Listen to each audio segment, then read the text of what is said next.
하나님 말씀 고린도전서 3장 10절에서 15절의 말씀입니다.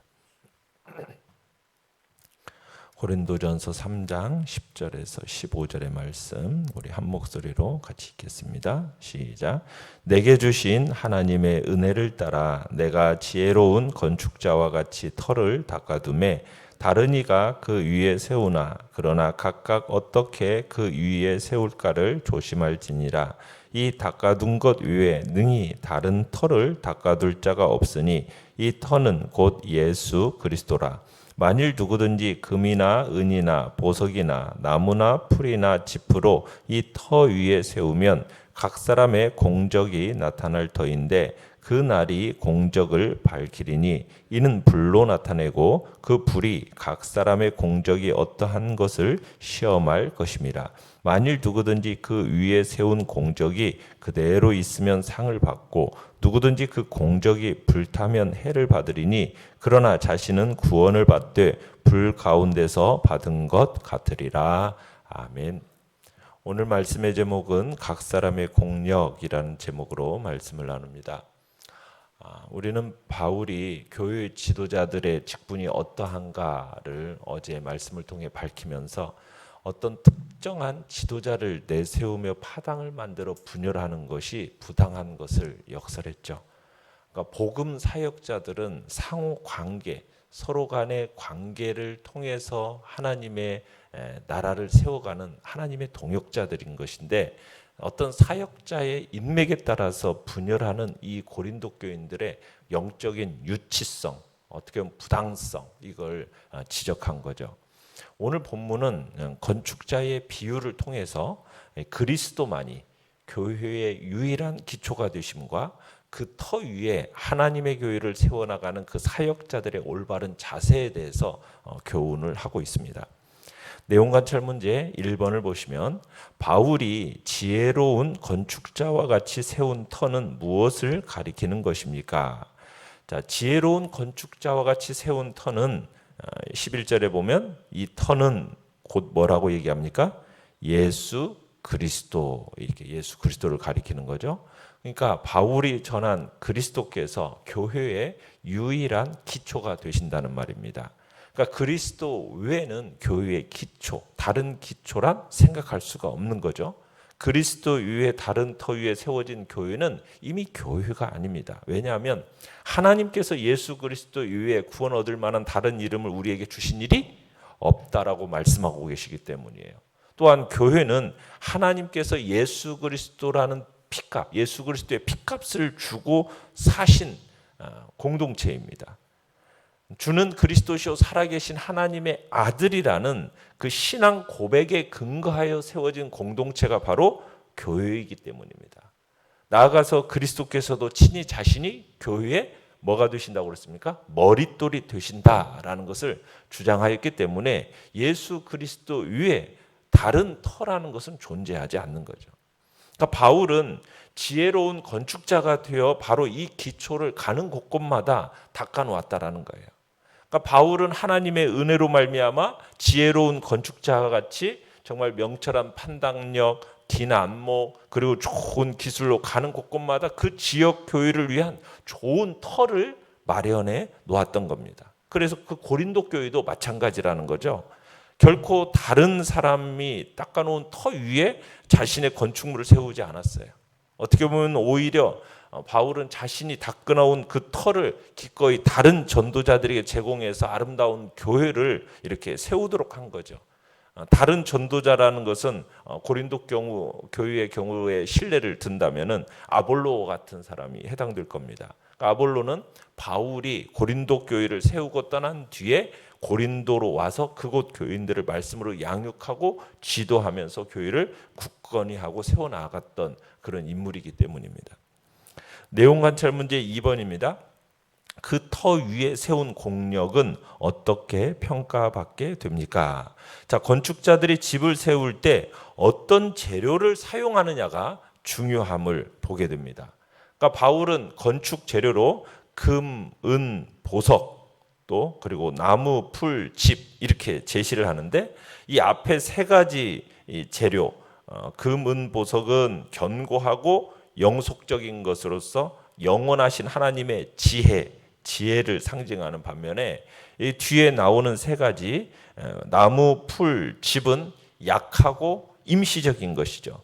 그래서 이건 세상 지혜 혹은 잘못된 교리들을 상징하는 겁니다. 그러니까 교회를 세워나가는 이 건축자, 교회 지도자들이 금은 보석의 재료와 같이 영속적인 것으로 교회를 세워나간다면 그 교회는 마지막 때 하나님의 불심판도 능히 견뎌내고 최후의 승리를 얻게 될 겁니다.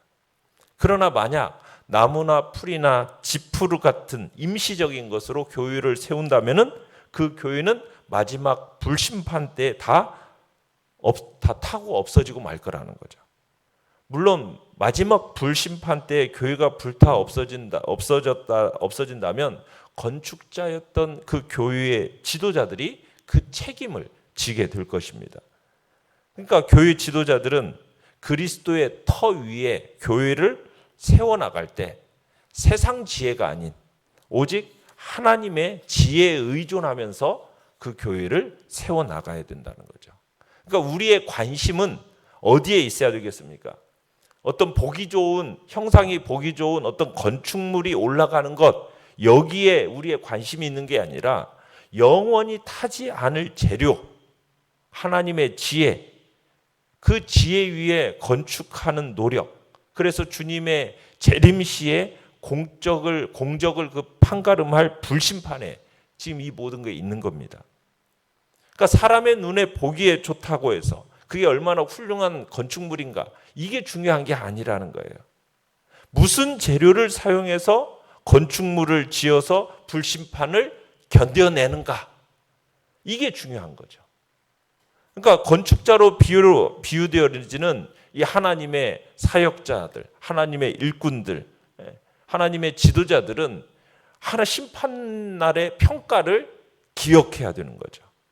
무슨 재료를 사용할 건가? 금과 은과 보석과 같은 재료로 상징되는 바 참된 진리의 그 말씀으로 교회를 지어갈 건지, 나무와 풀과 집과 같은 재료, 이 세상의 지혜, 이 세상에서의 그 지혜에서 비롯되는 어떤 잘못된 사상과 교리나 이런 것들로 세워진 교회가 된다면 마지막 그 실판에서 불타서 그 공적을 인정받지 못하는 불행을 당할 수 있다는 거죠. 그런 일을 당하지 않기 위해서는 우리는 교회를 세워나감에 있어서 어떤 세속적인 기준과 그 지혜, 세속적인 지혜와 어떤 평가 기준으로 교회를 이끌어가는 일은 중지해야 될 거라는 거죠. 그러니까 참된 진리로 교회를 세워나가서 정말 마지막 불심판에서 공적을 인정받는 지혜로운 자가 되어야 하겠다는 겁니다. 연구와 묵상 문제 3번입니다. 그날 곧 최후의 심판 때에 불로 시험받은 각 사람의 공력이 그대로 있거나 혹은 불에 타게 되는 근거는 무엇일까요? 여러분, 불심판 때 있을 성도의 극단적인 모습을 보게 되는 거죠. 불시험 후에 공적이 그대로 있는 자는 상을 받지만 그 공적이 불에 다 없어져 버리면 마치 불 속에서 나온 자처럼 부끄러운 모습으로 겨우 구원만 얻게 될 것이다 라고 말씀을 하고 있어요. 여러분, 이런 차이가 어디에서 나오는 거예요? 결국 재료의 차이인 거죠. 이 재료의 차이에서 판가름이 날 수밖에 없는 겁니다.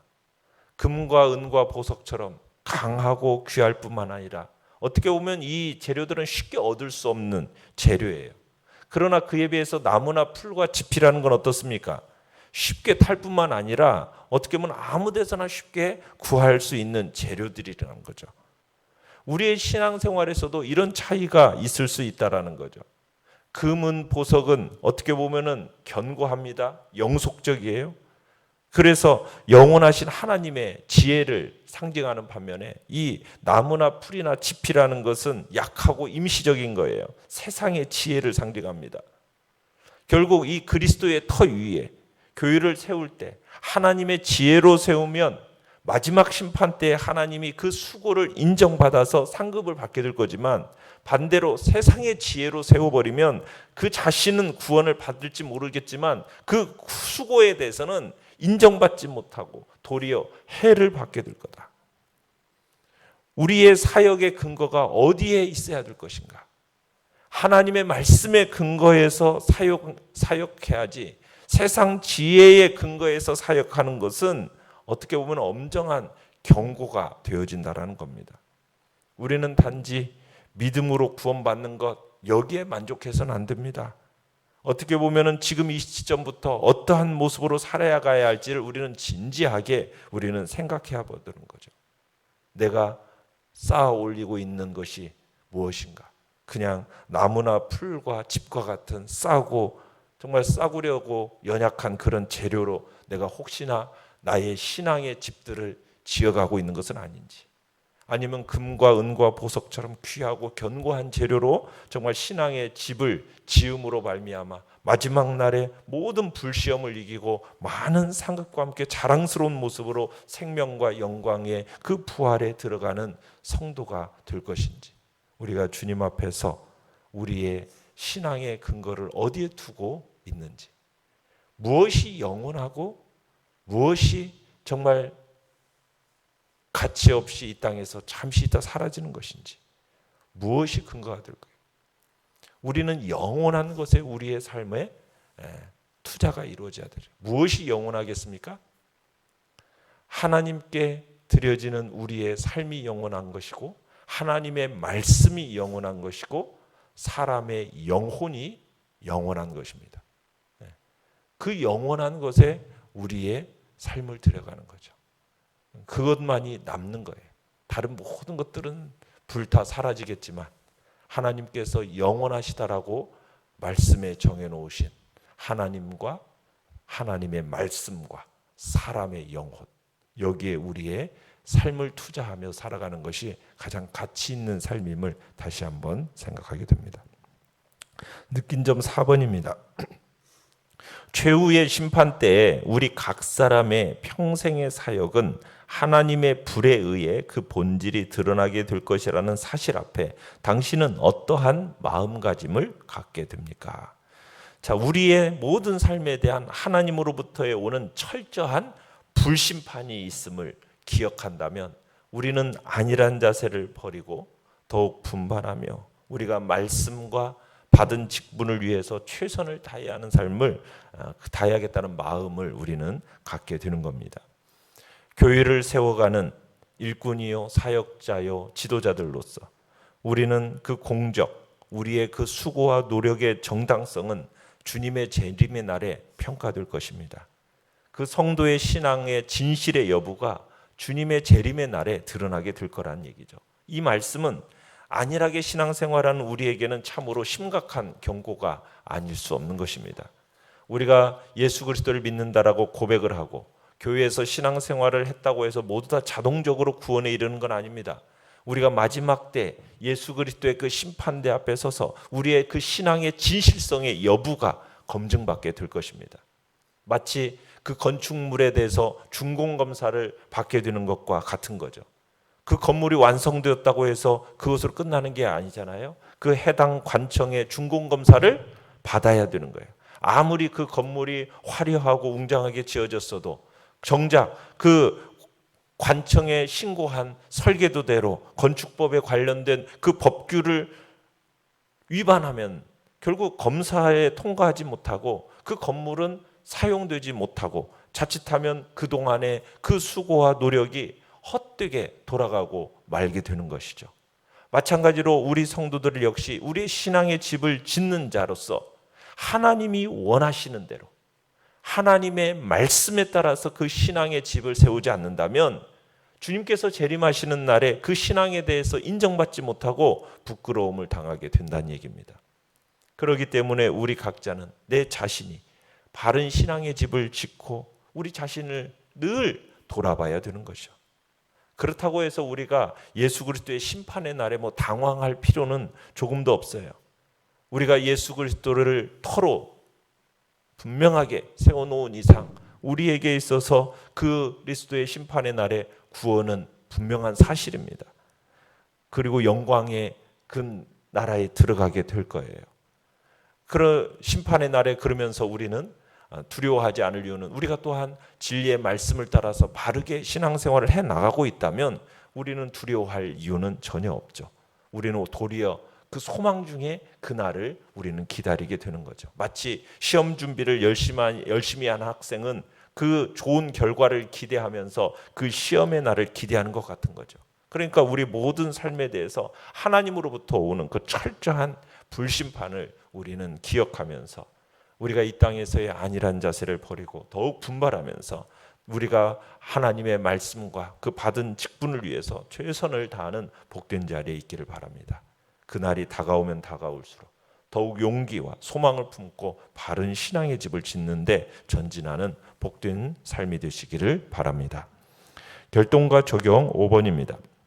그날에 구원을 받되 불 가운데서 얻은 것 같은 구원이 되지 않기 위해 당신이 바꿔야 할 부분은 어떤 것입니까? 우리 성도된 우리 모두는 안일한 신앙생활을 버리고 오직 마음을 새롭게 해서 정말 십자가를 지고 주님을 따르는 그 진정한 제자의 삶을 회복해내야 할 것입니다. 정말 자기를 부인하고 날마다 자기 십자가를 지고 나를 따르라는 그 주의 말씀을 붙들고 제자의 삶을 회복해내고 우리가 정말 구원을 얻되 겨우 낙제점 면하는 그런 학생같이 간신히 구원받는 그런 부끄러운 구원의 모습이 아니라 당당한 모습으로 합격해서 어떻게 보면 많은 사람의 갈채를 받는 학생들처럼 구원은 물론이거니와 하나님으로부터 받는 그 많은 칭찬과 함께 넘치는 상급이 우리 모두에게 있기를 간절히 바랍니다. 오늘의 기도 같이 읽겠습니다. 시작. 온전한 복음을 바른 동기로 전하며 사역자가 되게 하소서. 아멘. 말씀을 생각하면서 기도하고 연약한 지체들을 위해서 기도해 주시며 이 나라와 이 민족 긍휼히 여겨달라고 또한 오늘 수요 예배 가운데도 하나님의 놀라운 은혜와 자비하심을 기대하면서 우리 주여 세 번 부르시며 나아갑니다.